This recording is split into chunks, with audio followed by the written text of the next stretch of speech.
안녕하세요. 이제 결혼 3년 차를 맞는 맞벌이 부부입니다. 결혼은 일단 1억씩 해서 반반 결혼을 하기는 했어요. 하지만 저는 오롯이 제가 모은 돈을 가지고 왔고 남편은 모아놓은 돈이 따로 없었다 보니 시댁에서 그 돈 전부를 해줬기에 엄밀히 따지자면 반반 결혼을 했다고 보기에 약간 애매한 부분도 있습니다. 여태까지는 이 사실이 저희 결혼 생활에 있어서 제 발목을 잡게 만드는 일이 될 거라고는 생각도 못했어요. 남편이 돈을 모아놓지 못한 이유는 취직이 다른 사람들에 비해 늦은 편이기에 그렇습니다. 그리고 제가 사회생활을 남들보다 조금 빨리 시작했다는 이유도 한몫하겠고요. 영화 보는 것 말고는 딱히 취미라고 부를 만한 것도 없던 저였다 보니 돈 모으는 것도 딱히 없었어요. 남편이 취직을 늦게 한 데에도 이유가 있습니다. 처음 연애를 시작했을 때만 해도 저희 둘 다 직장인이었어요. 연애 시작하고 1년 뒤에 남편이 제대로 사람 대우해주는 그런 회사에서 일을 하고 싶다며 다니고 있던 회사를 그만두게 되면서 공백기가 생기게 되었거든요. 남편이 다니고 있던 첫 직장이 문제가 아주 많은 회사였어요. 직원 수도 40명이 넘는 규모가 조금 있는 회사였는데도 불구하고 정말 제대로 된 사람 대접을 해주는 곳이 아니었거든요. 남편이 정식으로 이력서를 내서 취직을 한 건 아니었어요. 원래는 대학교 졸업반 시절에 단기로 아르바이트해서 취직하는 동안 생활비 좀 마련해보겠다고 들어간 회사였는데 어떻게 기회가 되어서 졸업하고도 계속 출근하게 되었던 거죠. 남편 말로는 같이 일하는 직원들하고 합이 잘 맞고 일도 성향에 맞는 데다가 어느 정도 미래도 보이는 곳이라고 생각했었대요. 거기에 사장까지 나서서 이런 식으로는 원래 채용을 잘 안 한다면서 이렇게 열심히 일하는 인재를 놓치면 회사 손해라고 취직하지 말고 여기서 그냥 일을 하라고 설득까지 해왔다는 겁니다. 그렇게 3년간 거기서 직장 생활을 하고 있었고 그때 저랑 연애도 시작했던 겁니다. 시간이 지나면서 남편도 짬이 좀 생겼으니 신입 직원이 들어오면서 사수 역할을 하게 되었대요. 처음 남편 밑으로 생긴 부하 직원이다 보니 인생 이야기도 해주고 술도 사주면서 가깝게 지냈다고 합니다.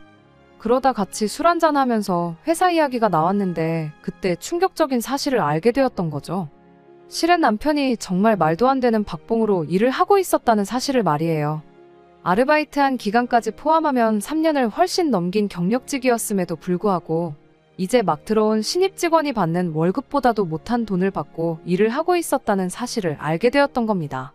남편이 처음 시작을 아르바이트생으로 했다 보니 그때 당시에 거의 최저시급을 받고 일을 하고 있었는데 사장이 아르바이트생인데도 불구하고 직원만큼 일을 하는 남편을 아주 호구로 봤던 거였죠.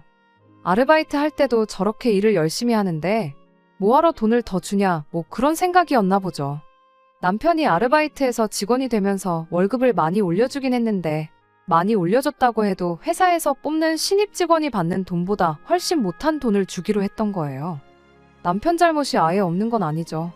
남편도 좀 더 알아보고 그랬어야 했는데 그때야 아무 경험 없는 사회초년생 시절이고 주변에서도 그런 내용에 대해 알려주는 사람 하나 없었다 보니 학교 끝나고 와서 일하면서 매달 6, 70만 원 받던 월급이 220만 원이 돼버리니 남편은 엄청 많이 올려줬던 걸로 생각했던 겁니다. 해마다 연봉도 5%씩 올려줬다는데 원래 받는 돈이 적은데 올라봐야 얼마나 오른 거겠어요. 아무것도 모르고 3년 동안 뼈 빠지게 일했는데 배신감에 아주 치가 떨렸다고 하네요. 그런데도 아쉬운 소리, 싫은 소리 하나 못하는 남편 성격 때문에 그 사실을 알고도 계속 출근을 했었던 거예요. 남편한테 이 사실을 알려준 신입 직원은 남편 월급 이야기를 듣고 뭐 이딴 회사가 다 있냐며 그날로 바로 그만뒀다고 하는데 남편한테는 그런 결단을 내릴 과감함마저 없었던 거였습니다. 그런 남편이 회사를 그만두게 된 건 순전히 저 때문이었어요. 남편이 한 번은 술에 엄청 취해서 속상하다며 저한테 전화를 해왔고 회사에서 박봉으로 아주 뽕을 뽑히고 있었다는 사실을 그때 처음 저에게 말해줬어요. 저도 이야기 듣기만 해도 피가 거꾸로 솟는 기분이었는데 당사자인 남편은 오죽했겠나요. 당장 안 그만두고 뭐하고 있는 거냐고 그때 제가 남편한테 회사에 당장 사표 집어던지고 사무실도 뒤집어 놓고 오라고 조언을 해줬죠. 남편은 처음에는 조금 꺼려했어요. 당장 벌이가 사라지는 거나 마찬가지였으니 앞으로 뭐 해먹고 살지 고민을 하더라고요. 아직 30도 안 됐는데 벌써부터 그런 걱정을 하냐고 새 직장 찾을 때까지 백수라고 해서 내가 헤어지자고 안 할 테니 당장 내일 회사부터 그만두라고 한마디 했어요. 제 말에 힘을 얻은 남편은 바로 다음날 회사에 사표를 내던지고 왔죠. 그제서야 거기 사장도 월급을 올려줄 테니 그냥 회사에 남아달라고 남편을 붙잡았다네요. 그동안 헐값에 부려먹은 돈을 다 쳐줘도 모자랄 판에 그 상황에서도 돈을 좀 아껴보겠다고 그 신입 직원이 받는 월급보다 5만 원을 더 주겠다고 나왔대요. 그제서야 남편도 자기가 호구당하고 있던 사실을 깨닫게 되었고 그 길로 뒤도 안 돌아보고 회사를 빠져나왔답니다. 원래는 후임 자리 생길 때까지 인수인계를 위해 다닐 생각이었는데 더는 못 참겠다면서 말이죠.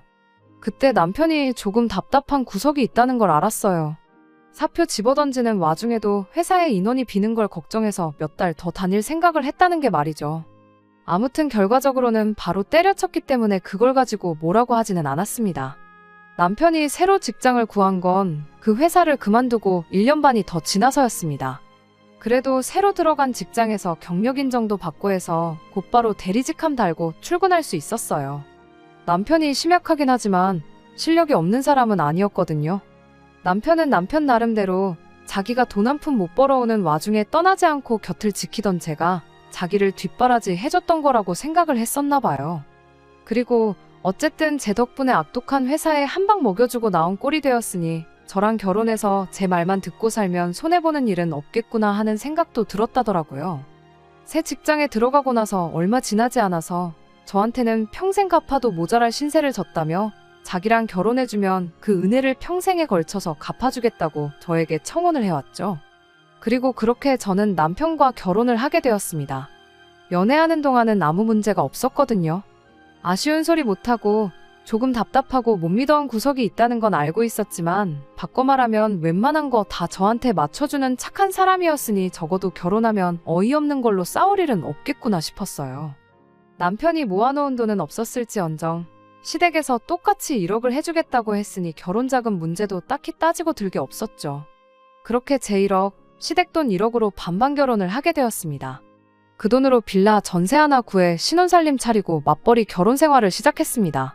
연애를 꽤나 길게 한 편이라서 남편에 대해서는 어느 정도 많이 알고 있다고 생각했는데 결혼하고 나니 모르는 것 투성이었어요. 요즘이 옛날처럼 결혼하기 전에 어디 가서 신부 수업 미리 받고 그러지는 않잖아요? 제가 혼자 살면서 기본적인 살림들은 손에 익은 상황이긴 했지만 그렇다고 해서 능숙한 편은 아니었어요. 그래도 평생을 부모님 집에서 살아온 남편보다야 제가 훨씬 더 잘했죠. 맞벌이에는 맞살림 하는 게 당연하다고들 하지만 혼자서 겨우 라면 정도 끓여 먹는 게 할 줄 아는 집안일에 전부인 남편에게 뭐 하나 제대로 맡길 만한 상황은 아니었습니다. 그래서 제가 주도적으로 집안일을 하게 되었죠. 남편은 대신 제가 시키는 것들은 군말 없이 다 했고요. 시부모님도 좋은 분들이라 생각했고 남편도 저에게 잘한다 했으니 행복한 결혼 생활을 하게 될 줄 알았는데 그게 아니었습니다. 남편 위로 신우가 한 명 있는데 처음에는 신우 때문에 결혼 생활이 조금 힘들게 될 수도 있겠다 하는 생각을 했었어요. 팔이 안으로 굽어서 그런 건지 이유는 모르겠지만 신우는 제가 남편보다 한참 모자라다는 생각을 하는 듯 보였고 대놓고 저를 못살게 굴지는 않았지만 탐탁치 않아 한다는 티를 그렇게 내고 다녔거든요. 저희가 결혼식 올리고 나서 얼마 지나지 않아 집들이를 했어요. 시부모님의 신혼에 이렇게만 불렀고 식사 끝나고 커피랑 차 한 잔씩 마시면서 이런저런 이야기를 하다가 시어머니가 우리 온다고 집 청소해놓고 음식해놓고 아주 그러느라 고생했겠다고 저한테 한마디 해주셨어요. 그 말에 남편도 나서서 많이 도와줬다고 힘쓰는 건 남편이 다 도와줘서 별로 힘들지 않았다고 대답했는데 신우가 괜히 트집 잡으면서 한마디 하더라고요. 그깟 집안일 뭐 얼마나 대단한 거 한다고 기어이 남편을 부려먹는다고요. 그 자리에 심해부도 있었는데 자기 얼굴에 침 뱉는 격이라는 걸 몰랐나 봐요. 저도 모르게 신우한테 그럼 심해부님은 형님 집안일 할 때 구경만 하고 하나도 안 도와주시냐고 놀라면서 되물었어요. 모쪽을 주려고 작정하고 그런 게 아니고 정말 저도 모르게 튀어나온 말이었는데 신우가 얼굴이 시뻘개져서 아무 말도 못하고 있었습니다. 아무튼 그 발언을 시작으로 신우가 아주 스위치가 켜져서는 온갖 불만을 이야기하기 시작했어요. 그러다가 튀어나온 말이 우리 집에서 니네 결혼할 때 얼마를 해줬는지나 아냐? 우리 엄마 노후자금 다 털어서 해준 건데 고마워하진 못할 망정 신우 말에 말대꾸를 하고 있느냐 하면서 열을 내기 시작했죠. 시댁에서 많이 도와준 건 사실인데 말씀드렸다시피 저희 반반 결혼했거든요. 신우가 그 사실은 모르나 싶었죠. 결국 신우가 혼자 저렇게 분노를 표출해버리는 바람에 집들이 분위기도 흐지부지 돼서 그대로 다들 집에 돌아가게 되었죠. 모두가 돌아가고 나서야 남편이 저에게 말해주길, 누나가 결혼할 때는 집에서 한 푼도 지원 못 받아서 저런다, 부러워서 그러는 거니까 자기가 이해해달라 하면서 설명을 해주기 시작했죠. 저도 그때까지는 경황이 없었을 뿐 아무 생각이 없었는데, 상황이 정리되고 나서 곰곰이 생각해보니 뭔가 의아한 점이 한두 군데가 아니더라고요. 일단 결혼지원금 받을 때 그게 시부모님 노후자금이라는 이야기는 그때 당시 아무도 저한테 이야기해준 적 없는, 모르는 사실이었어요. 시부모님이 결혼을 일찍 하셔서 아직도 나이가 많은 편이 아니세요. 저희 결혼했을 때만 해도 아버님이 60대 초반이고 어머님이 50대 후반이셨죠. 시어머니는 평생을 전업주부로 살아오긴 했지만 시아버지가 경제활동을 계속 하고 계시던 상황이기도 했고, 저희 앞에서 이따금씩 은퇴 이야기도 꺼내고 하셨던 적도 있었기에 저는 당연히 노후 준비가 다 되어 있다고 생각했었습니다. 그런데 난데없이 저희 결혼할 때 지원해준 돈이 사실은 노후 자금을 털어서 해준 거라는 소리를 들으니 안 좋은 생각이 자꾸 들기 시작했죠. 저희 친정이 저한테 물려줄 만한 재산은 없을지라도 나중에 저한테 아쉬운 소리 하거나 손 벌릴 생각 없으시다며 노후 준비를 완벽하게 끝내놓으신 상황이었거든요. 남편은 계속해서 누나 결혼할 때 집에서 정말 아무것도 못 받았는데 나는 1억이나 받아갔으니 배가 아파서 그러는 거라며 아무 걱정하지 말라는 식으로 말을 했습니다만 뭔가 뒤숭숭한 느낌을 지울 수가 없었습니다. 그리고 역시나 안 좋은 예감은 틀리는 법이 없다더니 그날로부터 3년이 지난 지금에 와서야 남편 입에서 이런 이야기가 나오게 되었네요. 회사에서 급작스럽게 해외 출장일이 잡혀서 4박 5일 동안 집에 들어오지 못한 적이 있어요. 말씀드렸다시피 남편이 집안일이라고 해봐야 제가 시키는 거나 대충 도와줄 줄이나 알지 자발적으로 무언가 하는 성격이 아니거든요. 급하게 잡힌 출장 일정이라 남편 먹을 밥이라고 미리 5일치 밥을 준비해 놓을 시간도 부족했어요. 제가 미리 밥을 준비해 놓는다고 한들 당장 하루 이틀치 말고는 나머지는 얼려놓아야 했을 텐데 남편 성격에 데워먹는 게 귀찮다고 손도 대지 않을 게 뻔했거든요. 길게 집을 비우는 게 처음이었다 보니 차라리 남편한테 시댁에 가 있으라고 했어요. 괜히 배달 음식만 주구장창 사 먹거나 라면이나 끓여 먹을 게 뻔해 보여서 그렇게 한 거였죠. 시어머니한테는 따로 연락드려서 20만 원 보내드렸고 저 가 있는 동안 오랜만에 아들하고 오붓한 시간 보내시라고도 말씀도 잘 드리고 그렇게 출장을 떠나게 되었습니다. 그리고 출장 다녀왔더니 남편은 저한테 잘 다녀왔냐느니 고생했다느니 하는 말은 한마디 없었고 은근슬쩍 계속 시부모님 이야기를 꺼내기 시작했습니다.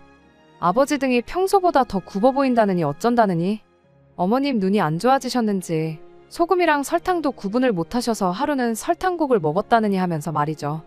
그러면서 자기가 집안의 장남으로서 부모님이 너무 걱정이 돼서 두고 볼 수가 없다는 식으로 혼자서 쉬지도 않고 계속 중얼거리더라고요. 혼잣말 하는 것처럼 중얼거렸지만 집에 남편하고 저 둘밖에 없는데 누가 봐도 저 들으라고 하는 소리였어요. 듣다 못한 제가 나한테 무슨 이야기가 하고 싶어서 그렇게 혼잣말을 중얼거리느냐고 단도직입적으로 물어봤죠. 그랬더니 그제서야 본론을 꺼내기 시작했어요. 안 그래도 자기가 시댁에서 며칠 지내기로 했다고 하루는 누나랑 매형도 같이 와서 저녁 식사를 했답니다. 그리고 그때 신우가 이제 부모님도 연세가 연세인데 언제부터 모시는 게 좋을런지 그런 이야기를 꺼냈다고 하더라고요. 시아버지가 은퇴를 앞두고 계시긴 했지만 두 분 다 아직 정정하셨거든요. 물론 노후 준비가 완벽하게 되어 있다면야 그때 은퇴해서 편하게 노후 즐기는 것만큼 좋은 게 또 없겠다만 그건 상황에 따라 다른 거잖아요.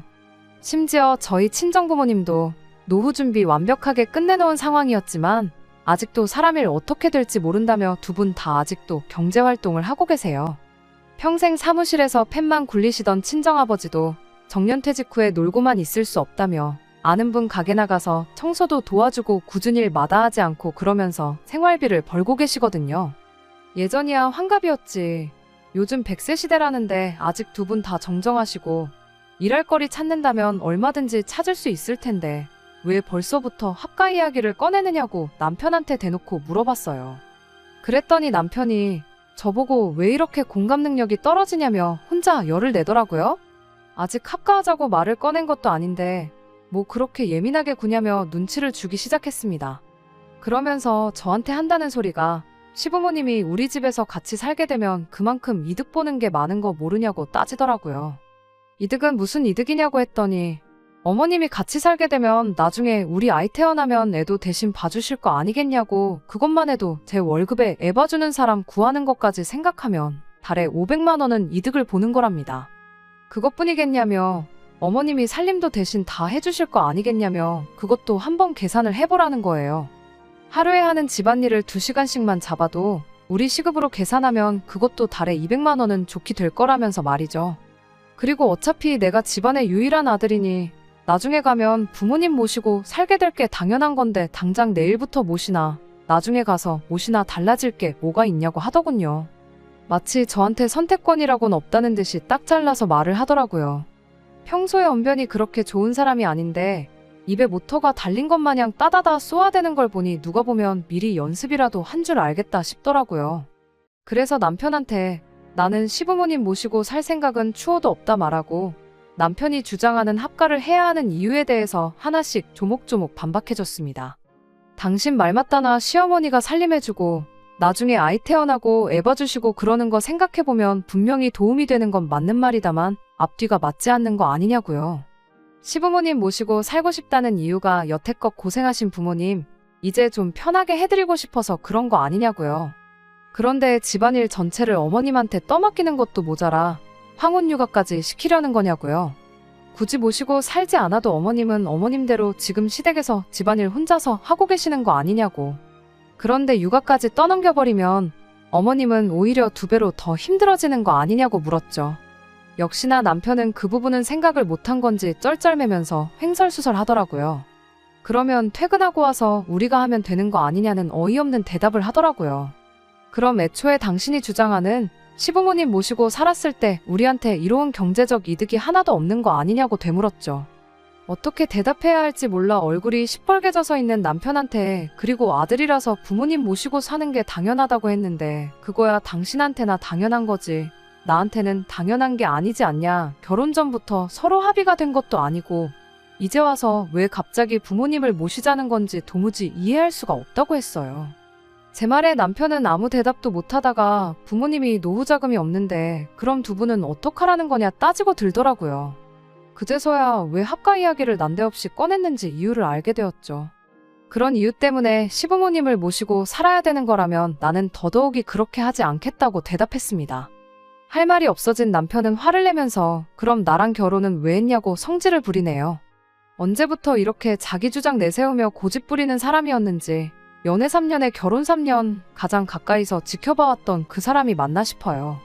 제 말만 들으면 앞으로 손해보고 살 일은 없겠다며 결혼하자고 해놓고서는 왜 가만히 있는 저를 시부모님 노후 따위는 신경도 안 쓰는 그런 나쁜 며느리를 만드는지 싶네요.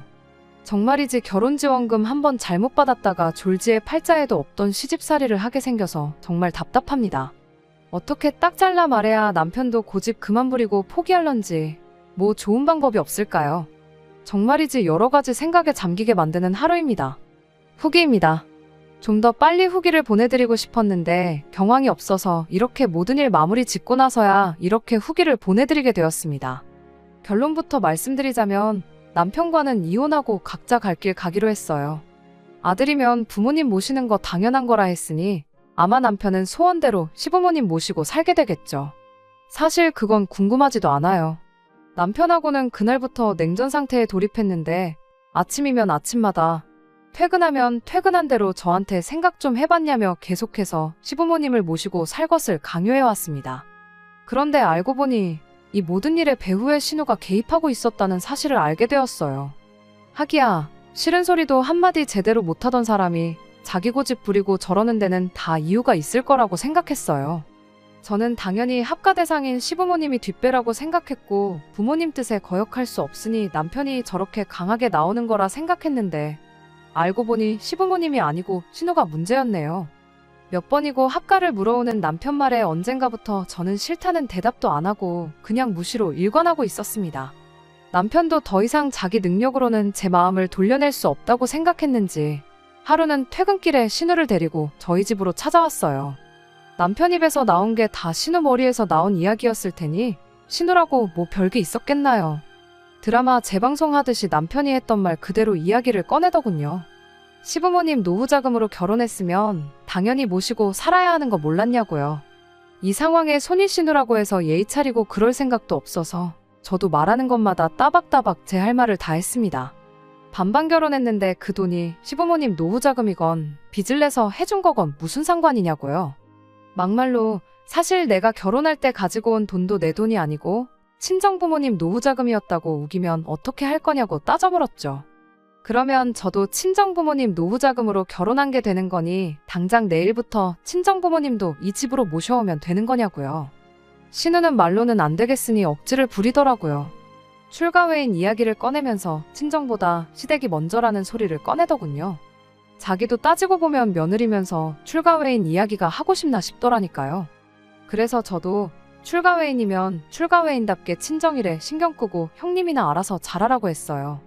당장 형님도 시부모님 모시고 사는 것도 아니면서 무슨 자격으로 남의 집 일에 감나라 배나라 하고 있냐고요. 그제서야 신우도 억지 부린다고 제가 호락호락 넘어갈 사람이 아니라는 걸 깨달았는지 조건을 걸어오면서 회유를 시작하더라고요. 그리고 이 합가 사태가 이렇게 갑작스럽게 그것도 신우의 주도하에 일어나게 된 진짜 이유를 알게 되었습니다. 시부모님이 살고 계신 빌라가 요즘 시세로 2억 정도 한다고 하더라고요. 그리고 자기는 저희 결혼할 때 남편이 지원받은 만큼 꼭 받아야 적성이 풀리겠답니다. 그러면서 조건을 제시하길 시부모님 집을 팔아서 그 돈을 정확하게 반반씩 나누자고 하더라고요. 그러면 저도 1억이 생기는 거니 손해는 아니라면서요. 하지만 여기에는 큰 함정이 있었죠. 속이 뻔히 보여서 함정이라고 할 것도 없어요. 시부모님 집을 팔면 시부모님은 어디 가서 사느냐 따져물으니 당연히 니네가 모시고 살아야지 이러고 있더라고요. 고작 1억 받자고 제가 앞으로 못해도 30년 평생을 시부모님 모시고 살겠다고 하겠냐 물으니 저보고 피도 눈물도 없는 년이라며 그럼 우리 엄마 아빠 길바닥에 노숙이라도 하라는 거냐며 욕짓거리를 쏟아붓더라고요. 그렇게 부모님 노후 자금 걱정하는 딸이 정작 뒤에서 하는 짓이라곤 멀쩡히 잘 살고 있는 집 팔아 그 돈 꿀꺽하고 동생한테 오갈곳없는 부모님을 떠넘기는 거냐고 피도 눈물도 없는 게 대체 누구냐고 되받아쳐줬네요. 자기도 말문이 막혔는지 혼자 부들부들대면서 악을 쓰다가 그럼 부모님 노후 자금이나 뱉어내라고 엄포를 놓길래 반반 결혼한다고 받은 돈을 내가 왜 뱉어내야 되냐고 그렇게 효녀 노릇이 하고 싶으면 여기서 이럴 게 아니고 시부모님 모시고 외식이나 다녀오라 한마디 해주고 저는 방으로 들어가 버렸습니다. 아예 상대를 안 해주니 신우 혼자 길길이 날뛰다가 결국 포기하고 돌아가더라고요. 그 와중에도 차비 쓰기가 싫었는지 남편 보고 태워다 달라더군요. 남편은 거기서 속도 없이 신우를 집까지 데려다주고 왔습니다. 이걸로 끝났더라면 이혼까지는 안 했을 텐데 차 안에서 신우한테 무슨 소리를 듣고 온 건지 집에 돌아온 남편이 다짜고짜 오냐오냐 해줬더니 시댁 무서운 줄 모르고 가장인 나도 우습게 보는 거냐며 2차전을 시작하는 겁니다. 이쯤 되니까 돌이킬 수 없는 데까지 왔구나 하는 생각이 들었습니다. 남편을 설득해 놓으면 신우가 와서 저러고 신우의 말을 무시하면 남편이 와서 저러는데 모르긴 몰라도 이게 앞으로 펼쳐질 제 결혼 생활이라는 게 안 봐도 뻔하더라고요. 이미 저는 시부모님 사정이 어떻게 되었든 간에 길바닥에 내몰면 내몰았지 모시고 살 생각은 추호도 없는 그런 사람이 되어 있는데 여기서 제가 뭘 더 어떻게 해야 하나 싶어서 그 자리에서 포기해버렸어요. 남편한테 원하는 대로 신우한테 결혼할 때 받은 돈도 돌려주고 시부모님도 모시고 살라고 한마디 해줬죠. 분위기 파악을 못하는 건지 남편은 제가 이제서야 자기 말을 듣는 건 줄 알고 입이 귀에 걸려서 웃더라고요. 언제쯤 오시라고 하면 되겠냐, 방은 어떤 방을 정리하면 되겠냐 혼자 들떠서 신이 나 있더라고요. 아무 때고 당신 원할 때 하면 되고 안방을 들여도 되니 알아서 하라고 했습니다. 그리고 저는 방에 들어가서 제 짐을 꺼내기 시작했죠. 남편은 내일 당장 모시는 거 아니니 천천히 하라고 아직도 착각을 하고 있더라고요. 그 길로 남편한테 나는 일단 친정에 가 있을 테니 서류 준비되는 대로 만나서 재산 분할은 어떻게 할 건지 정확하게 정산 한번 해보자고 했습니다. 반반 결혼했고 똑같이 맞벌이 했으니까 정확하게 절반 나눌 거고 정확한 정산은 나중에 날 잡아서 한 번에 하자고 말했습니다. 그제서야 제가 무슨 말을 한 건지 눈치를 챈 남편이 그게 무슨 소리냐며 얼굴이 죽상이 되더라고요. 나는 시부모님 모시고 살 생각이 없고 그렇다고 당장 당신 누나가 되었든 당신 부모님이 되었던 간에 내 피 같은 돈 1억을 넘겨줄 생각도 없으니 내가 빠져주는 거라고요. 나만 빠져주면 우리 돈 1억이 아니라 네 돈 1억을 부모님한테 돌려드릴 수 있는 거 아니냐. 그러니까 이혼하고 그걸 신우랑 공평하게 나눠갔던 그 길로 부모님 모시고 살면서 아들로 태어난 도리를 하던 그때부터는 당신 좋은 대로 하면 되겠다고 말이죠. 남편이 아연실색을 하면서 이혼 말고 다른 방법이 있을 거라며 그제서야 같이 머리를 맞대고 좋은 방법이 있는지 한번 고민 좀 해보자고 하는 겁니다. 그래서 어디 한번 지금 이 상황에 이혼보다 더 좋은 방법이 있는지 지금 당장 말해보라 그랬어요. 시간 넉넉히 줄 테니까 천천히 생각해보라고 말이죠. 신우랑 한통속이라 저러는 거지. 남편도 합가를 하던가 생돈을 날려야 하는 말도 안 되는 양자택일을 강요받고 있다는 사실을 알고는 있던 건지 아무 말도 못하더라고요. 결국 좋은 방법이라고 내놓은 아이디어가 어차피 우리 맞벌이 하고 있고 아이도 없으니 경제적으로 어려울 게 없지 않냐면서 앞으로 매달 100만 원씩 신우한테 보내주잡니다. 그러면 4년이면 5천만 원이지 않냐고. 그렇게 하면 시부모님도 모실 필요 없고 따지고 보면 누나도 똑같이 5천씩 받은 꼴이 되는 거니 더 아무 말 없지 않겠냐면서요.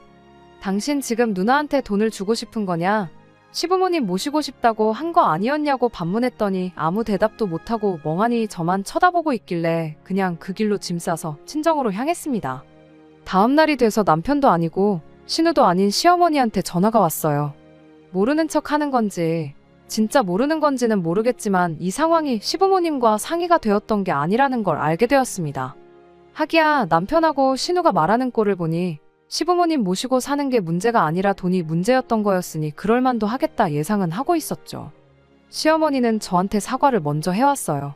그리고 두 번 다시 신우가 저희 앞에서 합가나 돈 이야기 꺼내지 못하게 단도리를 하겠다고 하셨죠. 원래부터 남편이 지 누나 말에는 꼼짝을 못했었다는 이야기를 해주시더라고요. 그제서야 어디 가서 싫은 소리 못하고 결정도 잘 못 내리는 남편 성격이 신우 때문에 그렇게 되었다는 걸 알았네요. 저는 조금만 더 생각을 해봐야겠다 대답했고 전화를 끊었습니다. 단순한 부부싸움이었다면 시어머니 때문에라도 그냥 넘어갔겠지만 남편에 대한 신뢰가 바닥인 상황에서 남편이 신우한테 원래부터 꼼짝도 못한다는 사실을 알게 되었으니 더더욱이 이혼에 확신이 생기기 시작했어요. 그날로부터 이틀이 지나서 저는 이혼을 해야겠다고 결심을 했습니다. 더 길게 끌어봤자 결과는 똑같겠다 싶어서 그 길로 바로 서류 작성하고 집에 가서 남편한테 이혼하자고 했어요. 이혼 서류 건네주면서도 남편이 울고불고 매달리면 어떻게 해야 하나, 마음이 약해지진 않을까 그런 걱정을 했는데 남편이 제 마음 돌려보겠다고 또 제가 몰랐던 이 모든 사건의 전말을 말해줬습니다. 신우가 결혼하자마자도 아니고 3년 만에 이렇게 나온 이유가 따로 있었더라고요. 신우가 남편 몰래 빚내서 주식을 시작했다가 원금 대부분 날려먹고 급하게 돈이 필요한 상황이었다고. 그런데 그냥 그 돈을 해주자니 거절당할 것 같아서 일을 이렇게 크게 만들었던 거라네요. 그거 걸리면 누나가 이혼당할 것 같다고 울고불고 부탁을 해오는데 자기도 안 되는 거 알지만 누나 도와주고 싶어서 그랬던 거랍니다. 하지만 이젠 당장 누나가 이혼을 당하던 말던 손절해버리고 우리 미래만 위해서 살겠다고 말해오는데 긴 말할 것 없고 빨리 이혼 서류에 도장이나 찍어달라고 했습니다. 질질 끌면 나도 소송으로 갈 수밖에 없으니 마무리라도 깔끔하게 하자고요. 이혼을 하는 과정에 있어서 시부모님은 당신들이 돈이 없어서 그런 거라며 계속 저한테 미안하다고 사과를 해왔지만 정작 이 사건의 원흉인 신우는 저한테 전화는커녕 문자도 한 통 보내지 않았어요. 남편과 이혼 서류 제출하고 나오는데도 숙려기간 동안 잘 좀 생각해달라는데 그런 거 생각할 겨를도 없이 속이 너무 후련하더군요. 결혼하면 제 말만 듣고 살아도 손해보는 게 없겠다더니 결국 누나 말 듣다가 자기 인생이 저렇게 망가졌는데 남편도 제정신이면 재산 분할한 돈으로 신우 빚 갚아주고 그러진 않겠죠. 이제 이혼해서 각자의 길을 가기로 했으니 아무쪼록 정신 차리고 살았으면 싶은 따름입니다. 다 끝난 줄 알았는데 이렇게 또 후기를 남기는 날이 올 줄은 몰랐네요. 이혼한 마당에 남편이며 그 식구들과 두 번 다시 얽힐 일은 없을 줄 알았는데 신우가 몸소 전화까지 해줘서 근황을 알려준 덕분에 이렇게 마지막 후기를 남깁니다. 다짜고짜 신우한테 전화가 와서는 너 때문에 내 인생 망했다며 욕짓거리를 하더라고요. 남편하고 이혼하면서 남편은 물론이고 시부모님까지 신우아 등을 돌렸나 봐요.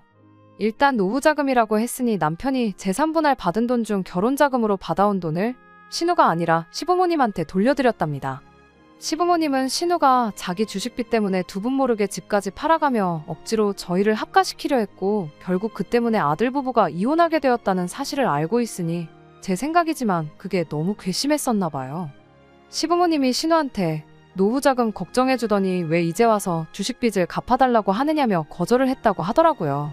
결국 신우는 더 이상 혼자 힘으로는 이자도 메꿀 수 없는 상황이 돼버려서 결국 거액의 빚을 지게 된 걸 남편한테 들키게 되었고, 지금 그것 때문에 이혼당하네 만회하는 상황이라며 저한테 화풀이를 하려고 전화를 했던 거예요. 그래서 저도 한마디 해줬어요. 피차나도 너 때문에 이혼녀 타이틀을 달게 되었는데 네가 이혼당한다고 하면 내가 뭐 미안해라도 할 줄 알고 전화한 거냐고요. 인과응보라는 말이 괜히 있는 게 아니라고, 지은 죄를 돌려받는 거니 억울해 말고 이참에 여태껏 잘못 살아온 네 인생이나 한번 돌아보라고 한마디 해줬네요. 전화기 너머로 소리를 빽빽 지르던 신우를 뒤로 하고 전화 끊어버리고 번호도 차단해버렸습니다. 이젠 두 번 다시 그 집구석하고 얽힐 일은 없을 거예요. 적어도 이혼의 원흉이나 마찬가지였던 신우 인생의 말로가 저렇게 처참하게 되었다는 거나 위안 삼으려고요. 댓글로 응원해주신 분들께 모두 감사드리며 저는 이번에는 진짜로 작별 인사를 드려야겠습니다. 끝까지 들어주셔서 감사합니다. 오늘의 사연은 여기까지입니다. 구독과 좋아요, 알람 설정 부탁드리고 더 좋은 사연으로 다시